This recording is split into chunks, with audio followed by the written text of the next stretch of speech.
Welcome back, everyone, to the Bird Gang Brothers podcast, episode 3.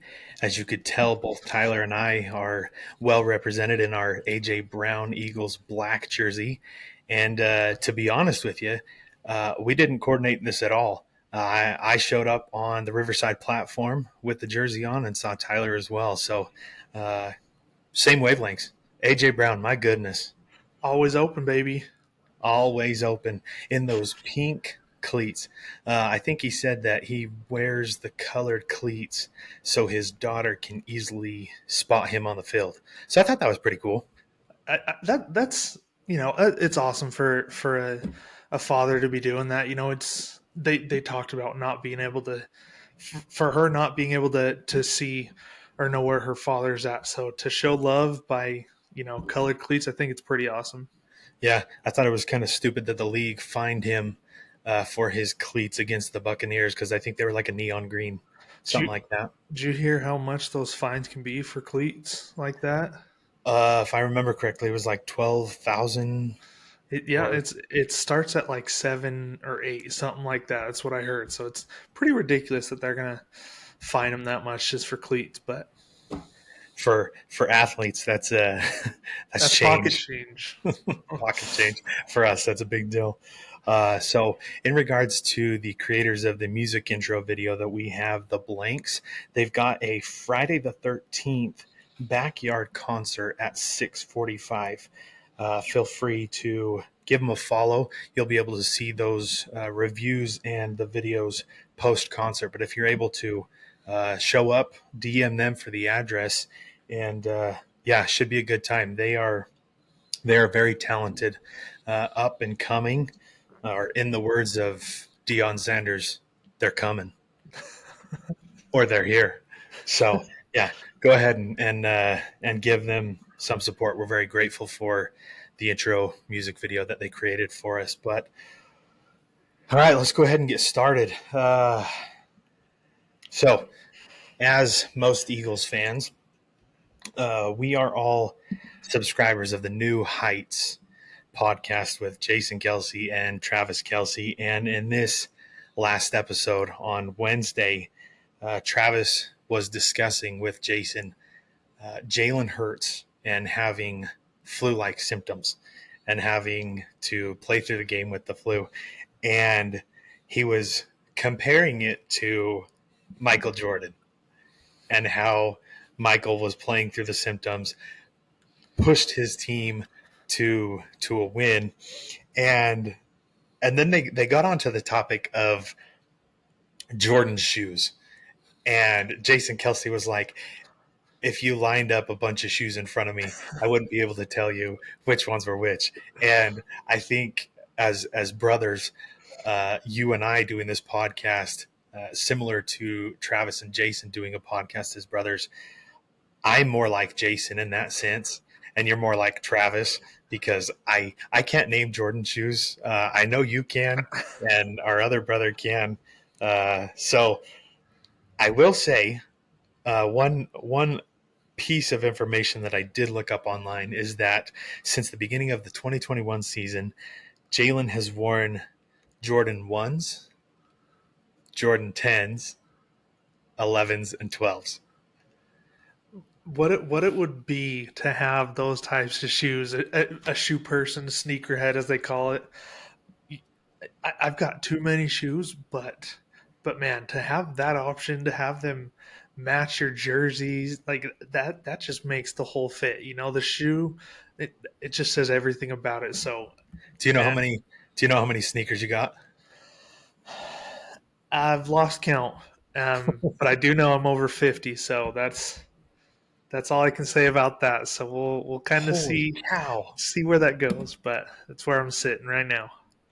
Yeah, for me, I like the Nike Air Maxes, so I've got white, red, and black, and that's it. So I only have three. See, and this is exactly why he's saying he's like Jason Kelsey. There's it's not just an Air Max. There's many different ones, but hey, the shoe it's the most important thing to wear. So got to get it right.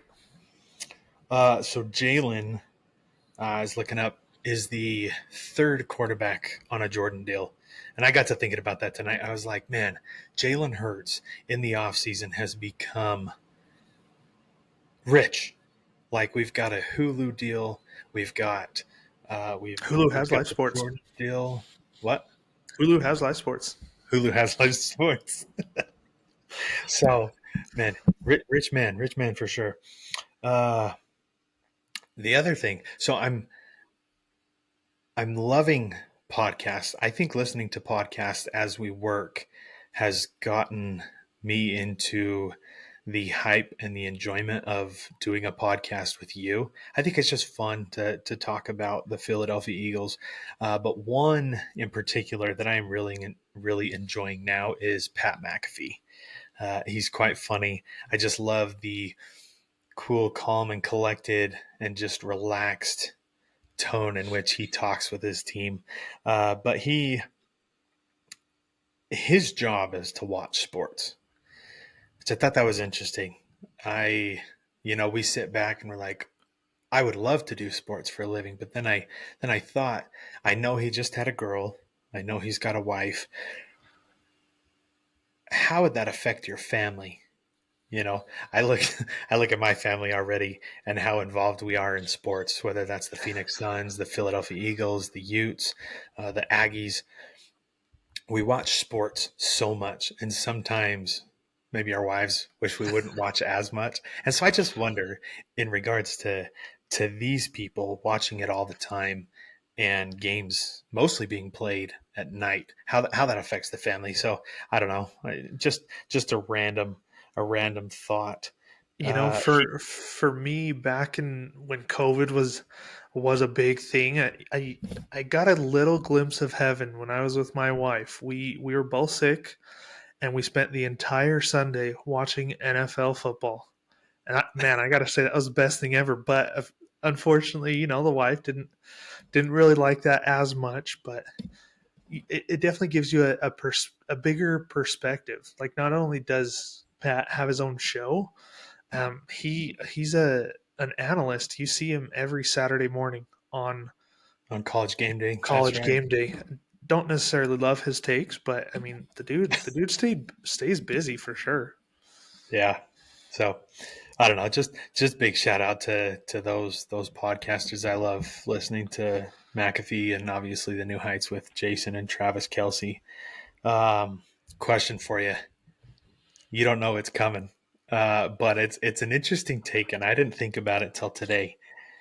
In Philadelphia Eagles history, we've been alive to see David Akers and Jake Elliott as kickers for the Philadelphia Eagles.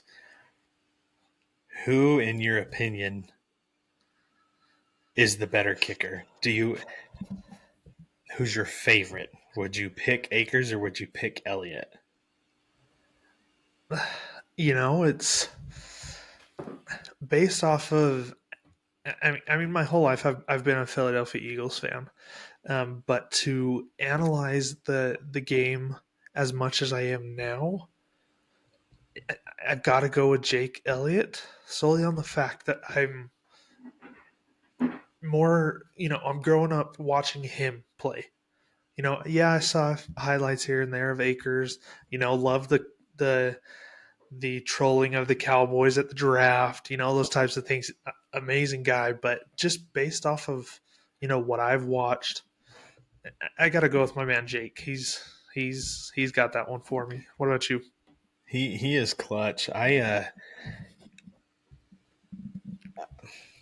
don't know. I think I grew up more watching David Akers. I We've been very blessed with kickers in Eagles history. I think I'm still going to stick with Akers. I remember when he left Philadelphia, when he retired, it was a big deal, because he. I don't know about you, but I feel like sometimes I get connected to the Philadelphia Eagles players way more than I should. Like, teams that should have won the Super Bowl or should have won, the NBA Finals. You just you wish that team could have gotten the job done.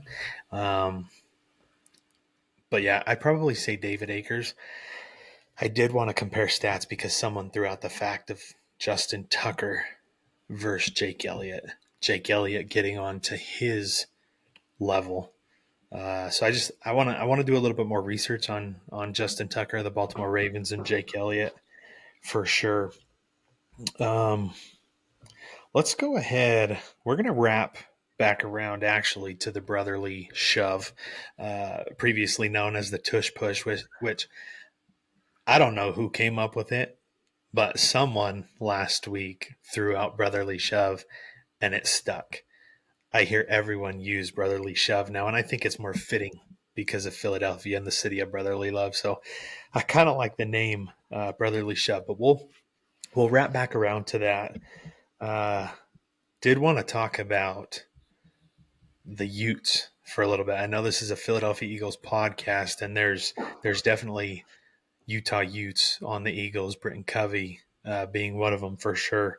But let's go ahead and start there. Yeah, no, Britain Covey, I gave a lot of respect, and I want to say he was my MVP in last week's episode. But just his persona in general, like he is so fitting for the Philadelphia Eagles. There was an interview done in the locker room, and they go on to say Britton Covey calls himself the little brother of the locker room. He'll do anything the team needs. When asked about the criticism he gets from fans, sometimes he says, "What's the saying? No one likes us. We don't care. Well, no one likes me. I don't care." you I know, did it, hear that. it's so fitting. Like, you people definitely aren't on that boat. They don't really. I don't know. For me, being from Utah and where he went and played college ball, he also played high school ball out here in Utah. I got to watch him a lot, and so I definitely know what he has to him. What he's capable of. What he's capable of for sure. So you always wish your favorite college teams like a player to go to your favorite pro team and And make an impact and make an impact. Yeah, be like a role player. there's so many players that can go there and it's like, yeah, they'll get drafted, but then they get cut. Or, Yeah. they're on the practice squad. They don't get that much attention. But Britton Covey, I want to throw this stat out here for you. Um, since week 13 of 2022, he is ranked first in quite a few categories. 291 punt return yards, which I know went up last game. This stat might have been pulled, during that game or something like that. But first in the NFL, 14.6 punt return average, first. 13 punt returns of 10 plus yards, first. 9 punt returns of 15 plus yards, first. 5 punt returns of 20 plus yards, first. And 4 punt returns of 25 plus, first. So, I mean, the dude, he gets the nickname the Mormon Missile from his coaches, and he's quick on the field. I love seeing him run that ball. He's just so quick. Yes, he's small for his size, and unfortunately, he is in concussion protocol right now. So don't know how that's going to pan out. But the dude's a stud. He's a stud for sure, and he's definitely making an impact. And I'm happy for it. I'm happy to see him succeeding, especially in the NFL.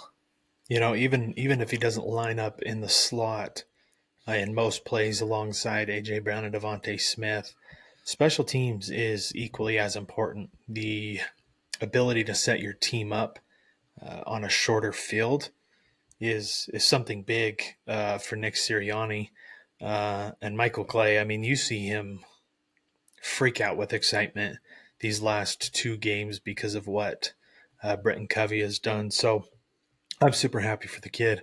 I think he's making a great name for himself, and I think he's making a case to remain on the roster as the returner for a while. So happy for him. Uh, wanted to talk really fast about Ellis. Jonah, is it Jonah Ellis Yep. from the Utes? Yeah. Do you have anything on him? No, yeah. Jonah Ellis, brother of Christian Ellis, and son of. Might have to help me with this one, or I'll have to do some more research. But his father did play in the NFL for Yeah, I think the it's the Lions. Seahawks or the Lions. Yeah. Yeah, one of the two. Um, the kid's making a name for himself as well. He is one of 5 Utes this season with a team best of 19 tackles. The dude's all over the place. He leads the nation with 5.5 sacks and is tied for fourth in FBS with 8 for Unbelievable. TFL. Oh, Um, he he is just getting all over the place. He's dude, he's he's a beast. he's a quick player. One game in particular that I really liked was the first game of the season against Florida. He had 2 sacks, and they both combined totaled 20, a loss of 20 yards.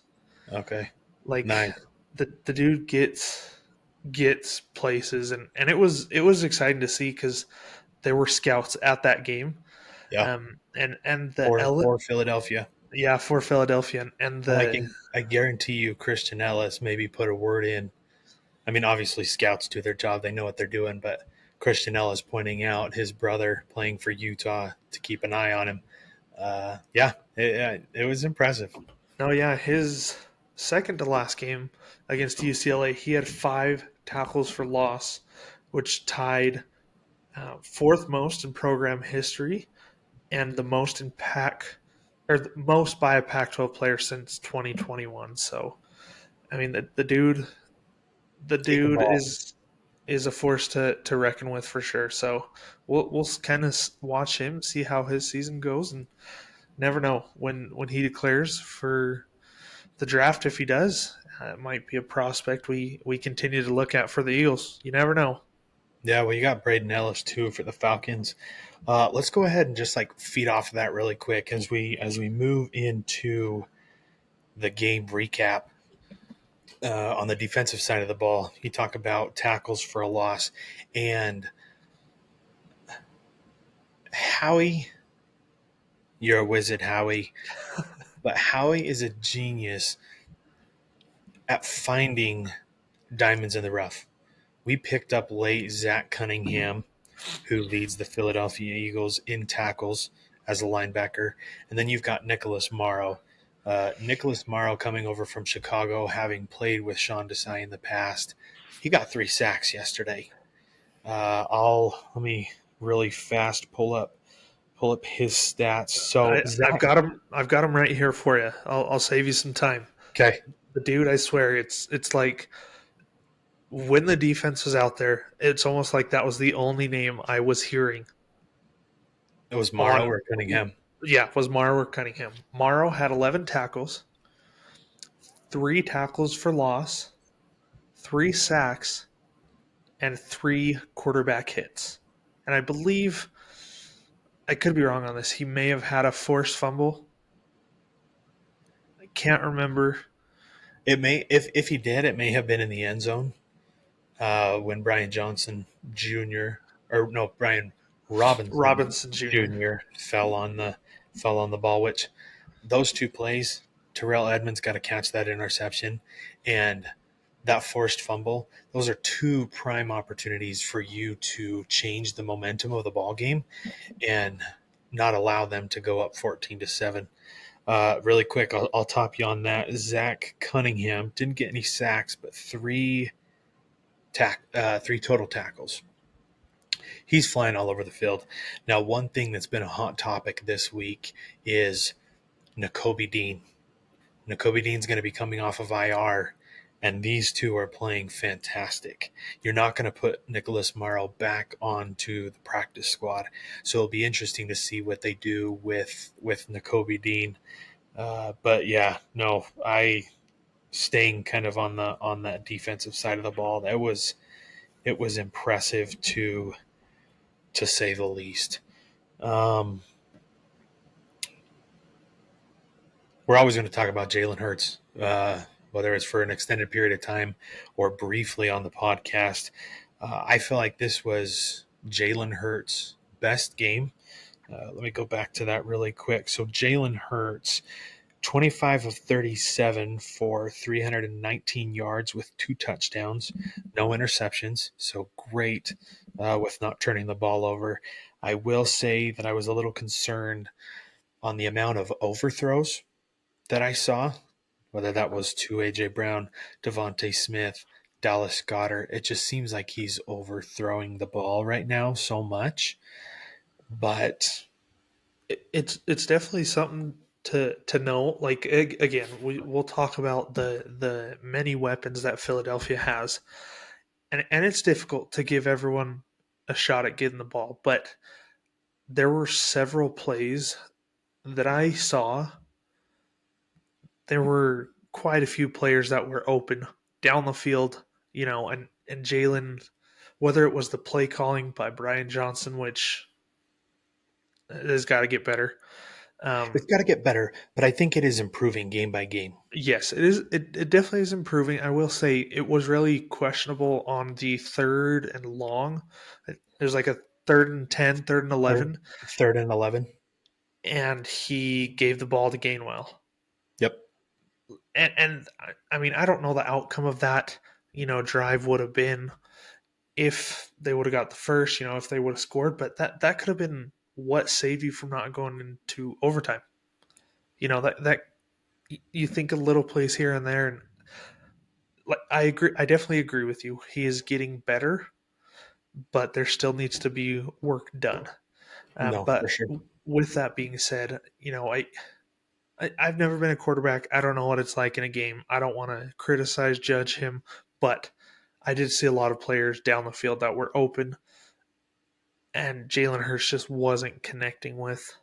So, that's definitely something to be watchful of. No, for yep. Wanted to throw out just a couple stats and shout out to Eagles Nation on Twitter for putting these stats up. But I think it puts into perspective how quick we are to judge and assume. But in 2022, Jalen Hurts through the first 4 games had 1,120 pass yards compared to 23. He only has 959. 22, 4 touchdowns. 23, 5 touchdowns. In 22, 2 interceptions to 3 interceptions. 66% completion to 67% completion. A 99 passer rating and a 92 passer rating. In 22, 205 rush yards to now 134.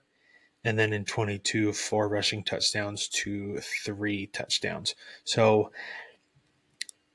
a little bit like minor decrease in statistics for this year, but they're not far off.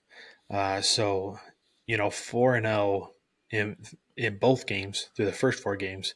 Statistics are are looking okay. And then I did really quick. Let me see. This was kind of my favorite.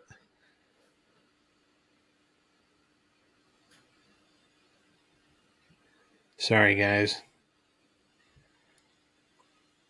Okay, Jalen Hurts. Now this is important. Jalen Hurts when the Eagles are leading, 65% completion. Jalen Hurts when the Eagles are tied or trailing, 70% completion, and he's got more touchdowns, uh, less interceptions. So when it's most important, he's getting the job done. His numbers increase. So The dude's got I ice in his veins, that's for I sure. ice in his veins. But overall, I thought Jalen had a great game. His first drive, he went 7 of 7 for 50 yards. He got all the weapons used. Goddard was even involved, which he needs to be involved a little bit more. Um, Less QB draws and more slides. So I think that's awesome. I'm a huge fan of it because I hated seeing when Jalen Hurts was injured last year. Um, but then really quick, because I know we're coming up to the end, let's talk about A.J. Brown really fast. Uh, Dude had again, himself a game. he let me. What did he get? He was 9 receptions for 175 yards and 2 touchdowns. He's so strong. He's so fast. His ability to stop and go or curl back around was impressive. What did you say in regards to the guy that was covering him on Sunday? Welcome to the league, Forbes Jr. Like, man, that was it. He is so good that the NFL came out and decided to randomly drug test him. Yeah, Like, randomly drug yeah, test. randomly my butt. Yeah, The the dude, that's exactly what I was going to say. Randomly my butt. these past two games, the dude has just gone off. Yeah, Like he is phenomenal. The way he can just get open and even in coverage, like he can go up and get the ball. Like I loved the little celebration he did at the end, dropping the little ball in the basket. which that was a weak taunting call. Weak taunting call. He's definitely got to be more proactive of that because again that gave the Commanders, the Redskins, whoever you want to call them, Redskins. that gave them better field um, to work with, Yeah, and that essentially helped them tie up the game. But no, the dude, he's him for yeah. sure. The dude, he looks really good. I'm happy for him. I'm Um, just glad he's getting the ball. yeah, Um, but speaking of going up and getting the ball, Devontae Smith continues to climb the ladder to bring the ball down. So happy for him. Um, I think on our next episode, I had quite a bit on the brotherly shove. My apologies, everyone. We took a little bit at the beginning of this episode, but we'll certainly talk about the brotherly shove next time. I Reed Blankenship, huge. Thank goodness for his forearm, because if his forearm wasn't there, Terry McLaurin gets his foot in bounds, and that's a huge play for him. So shout out to the forearm of Reed Blankenship. that's going into the Hall of Fame. Just kidding. Yeah. um, Wanted to point out really fast the points per game. We're averaging, well, I don't want to say averaging, but we've scored 25 against the Patriots, 34 against the Vikings, 25 against the Buccaneers, and 34 against the Redskins. So we're scoring, and we have not played our best ball. So I'll be happy to see what we can do when we play a great game on all three aspects of the ball. And then just last, highlight the fact that we got or signed Bradley Roby, who has previously played for the Saints, Texans, and Broncos. Slot corner, which I don't know. Tell me your thoughts, but I'm glad that James Bradbury is going to be back on the outside. I don't think that was working very well with him in the slot. I'm the same way with you. I'm glad he's back to his original position. It'll be interesting to see because Roby is a little older. He's a vet, so it'll be interesting to see. But hey, last time we snagged someone from the Saints, do you know what happened the next season? CJ Gardner Johnson, We went to the Super Bowl, baby. six interceptions, and on our way to the Super Bowl. So yeah, we'll talk a little bit more about him, but for sure, a vet. They ended up releasing Kyron Johnson, outside linebacker from the practice squad. So yeah, with that being said, 4-0 feels good. We've got the Los Angeles Rams next week. Tune back in. We'll discuss and recap that game. I think it'll be a good game. Rams are better than most people thought. But again, thanks for joining us for this episode of the Bird Gang Brothers podcast, and we'll see you guys next week. Thank you.